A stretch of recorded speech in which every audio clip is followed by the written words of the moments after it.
So sometimes in instances like this, it's easier to change this to a decimal. So we're going to make this negative 0.25, 1/4 being also 0.25. So we know that this one right here is negative 0.25. And then 1 minus a negative 0.25 is the same as 1 plus 0.25. So we know this is 1.25. On this problem right here, we know that this is negative 0.25 minus 1. And if you're already at negative 0.25 and you're subtracting 1, you are going further away from 0. So now you're at negative 1.25. Now this last one might be the trickiest because it's division.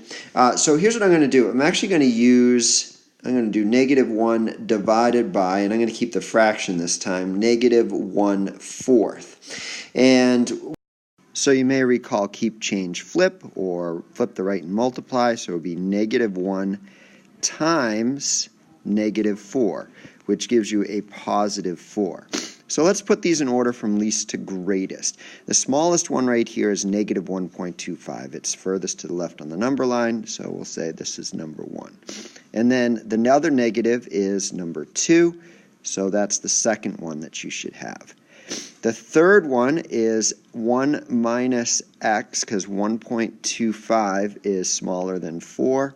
And finally, the fourth one is negative 1 divided by x. So put it in this order, 1, 2, 3, 4.